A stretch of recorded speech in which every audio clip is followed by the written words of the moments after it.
bir kitabı okurken birkaç sayfa okuduktan sonra sıkıldığınız oldu mu? Ya da hangi kitabı okuyacağınıza karar veremediğiniz? Merhaba sevgili dostlar. Bugün doğru kitap tercihi nasıl yapılmalı? Bu konu hakkında biraz konuşmak istiyorum. Çok sıkça sorular alıyorum bu konuda. Hocam hangi kitabı okumalıyım? Kitap tavsiyesinde bulunabilir misiniz? Hayır, kitap tavsiyesinde bulunamam. Kitap tavsiyesinde siz kendi kendinize kendiniz bulunmalısınız. Ben beğendiğim kitapları söyleyebilirim. Sevdiğim, hoşlandığım, zevk aldığım kitaplardan bahsedebilirim. Hangi kitabı neden sevdiğimden bahsedebilirim. Ama benim sevdiğim kitabı sizin seveceğiniz anlamına gelmez bu. Çünkü bilindik bir söz vardır. Zevkler ve renkler meselesi. Hayatımızda kitap tercihlerimizi yaparken başka konularda yaptığımız tercihler gibi doğru seçimlerde bulunabilmek için bazı konulara dikkat etmemiz gerekir. Tercihlerimiz kendimizi iyi tanımakla alakalı. Kitap tercihlerimiz de böyle. Öncelikle kendimizi iyi tanıyorsak, zevklerimizi iyi biliyorsak, nelerden hoşlanıp nelerden hoşlanmadığımızın farkındaysak, kitap tercihlerimizi buna göre yapmamız gerektiğini biliriz. Peki o halde neden doğru tercihlerde bulunamıyoruz? Neden bir kitabı alıp başlayıp yarıda bırakıp ya da birkaç sayfa, yarıya bile gelmeden birkaç sayfa okuyup bırakma eğiliminde bulunuyoruz? Bırakmalı mıyız? Evet, kesinlikle bırakmalıyız bence. Sevmediğiniz bir kitabı zorla okumanın da hiçbir anlamı yok. Size bir fayda sağlayacağını da düşünmüyorum zaten. Öncelikle doğru kitabı seçme noktasında yaptığımız yanlışlardan bahsetmek istiyorum. Neden böyle bir şeye kapılıyoruz? Ya piyasada hocam çok popüler bir kitap var, gördüm. Çok satarlarda bir numara. Herkes okuyor, beğeniyor.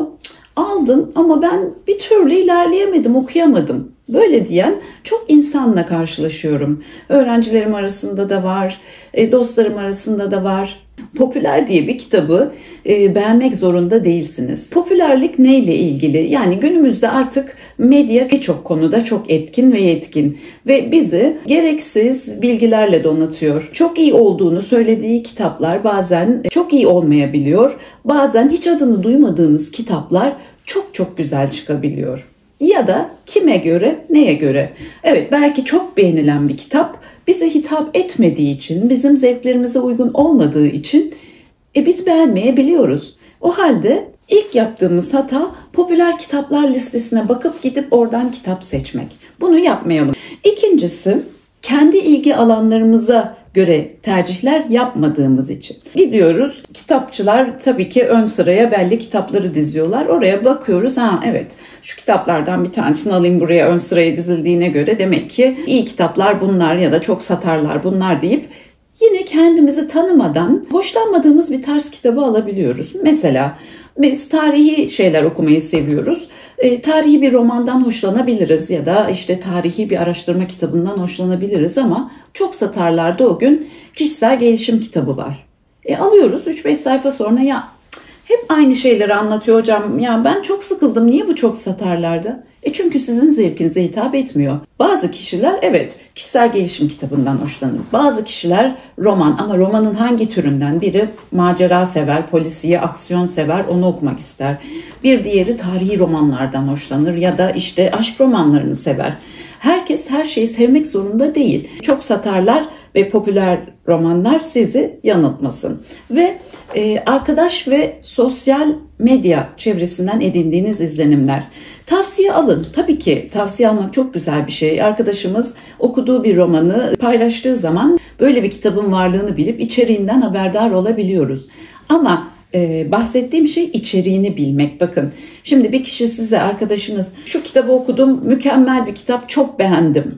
Niye beğendi? Nesini beğendi? Kitap tavsiyesi alırken içeriği hakkında da bilgi alın lütfen.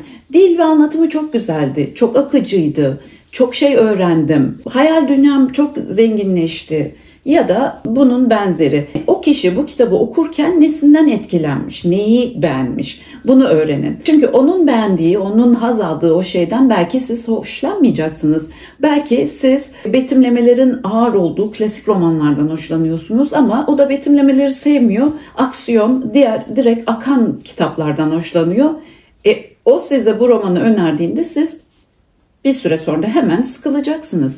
Bakın bunlar çok önemli. O yüzden demek ki dikkat edeceğimiz, hata yaptığımız 3 şey: 1. Direkt popüler kitabı tercih edip almamak. 2. Kendimizi iyi tanıyamamak. 3. Arkadaş ve sosyal medya çevresinde bu kitap güzel dendiğinde nedenini bilmeden o kitabı alıp direkt okumaya başlamak. Bu hatalarda bulunmayalım. Bunların dışında nasıl zevkimize göre bir kitap bulacağız? Doğru kitap seçiminin püf noktalarına geldiğimiz zaman her zaman söylediğim, yani kitaplarla ilgili daha önce videolar da çektiğimizde orada da söylemiştim. Önce amacınızı bilmeniz gerekiyor. Ben bir kitap okumak istiyorum. Amacım ne? Bir şey öğrenmek.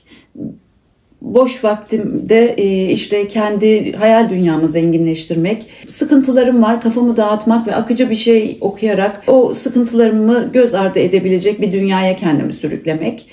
Bir çalışma yapıyorum, orada yaptığım çalışmayla ilgili araştırma yapmak istiyorum. Bununla ilgili bilgi sahibi olabileceğim bir kitap seçmek gibi. Amacınızı belirleyin. Eğer amacınızı belirlerseniz kitap tercihinde ilk adımda hata yapma olasılığınızı düşürürsünüz. İkincisi, ön izleme yapın. Hani bunu düşünün. Bir filme gitmeden önce fragmanı yayınlanır. Ön izleme yaparsınız ve film hakkında az buçuk bir bilgi sahibi olursunuz. Ne anlatıyor? Film neyle ilgili? Görüntüleri nasıl? Ki orada da yanılma payımız var tabii, en aksiyon, en güzel sahnelerini hep orada önümüze sunarlar. Ama mesela gidin bir kitapçıya, kitabın arka kapağını açın, biraz okuyun. Arka kapağında ne yazıyor? Kitap neyle ilgili? Kitabın içini açın, şöyle birkaç cümle, akışa bakın. Cümleler, anlatım, üslup nasıl? Hoşunuza gidecek mi? Dikkat edeceğiniz ikinci özelliğiniz de bu olmalı. Başkalarının sevdiği kitabın sizin için doğru olduğu fikrinden uzaklaşıp ne istediğinizi bilen kararlı tercihlerde bulunmanız. Kitap okurken bunları yaptıktan sonra daha önce de bahsetmiştim. Zaman, mekan, okurkenki yer seçiminiz. Eğer keyif alabileceğiniz bir ortamda okuyorsanız, etrafınızda dikkatinizi dağıtacak unsurlar yoksa okurken kendinizi daha iyi konsantre edeceksiniz. O yüzden de okuduğunuzu daha iyi anlayıp keyif alacaksınız.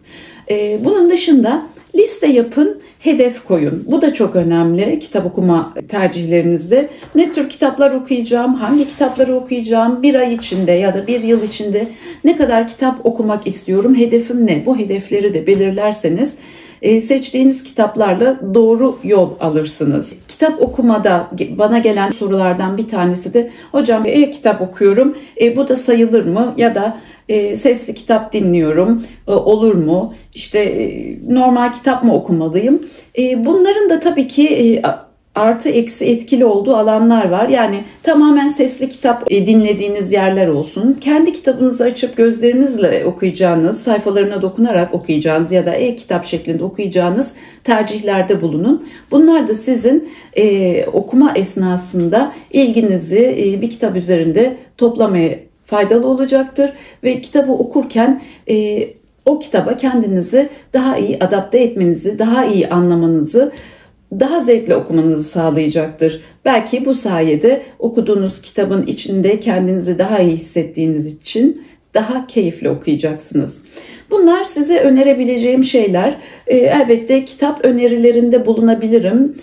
Bununla ilgili de videolar çekeceğim, sizlerle paylaşacağım. Ama dediğim gibi benim beğendiğim bir kitabı sizin beğeneceğiniz anlamına gelmez bu. Ben bu tercihleri size anlatırken belki sebeplerini söyleyebilirim. Ben şu kitaplardan hoşlanıyorum, okurken şu noktalara dikkat ediyorum, bunlar olduğu için de keyif alıyorum. Ama siz belki bundan haz etmeyebilirsiniz. Dolayısıyla bu önerilerle size gelirsem siz de kendiniz açısından kitap tercihlerinizi yaparken doğru seçimlerde bulunabilirsiniz. Aksi takdirde size önerilen her kitabı alıp okumaya kalkarsanız yanlış bir tercih yaptığınız için kitaptan muhtemelen zevk almayacağınız için bırakacaksınız demektir. Dolayısıyla lütfen tercihlerinizi bu söylediğim şeyleri dikkate alarak yapın. Böyle olursa çok daha verimli, çok daha etkili, çok daha severek okuyacağınız kitapları tercih edebilirsiniz. İzlediğiniz için hepinize çok teşekkür ediyorum. Kanalıma abone olmayı, beğenmeyi, yorum yapmayı ve paylaşmayı ihmal etmeyin. Hoşça kalın.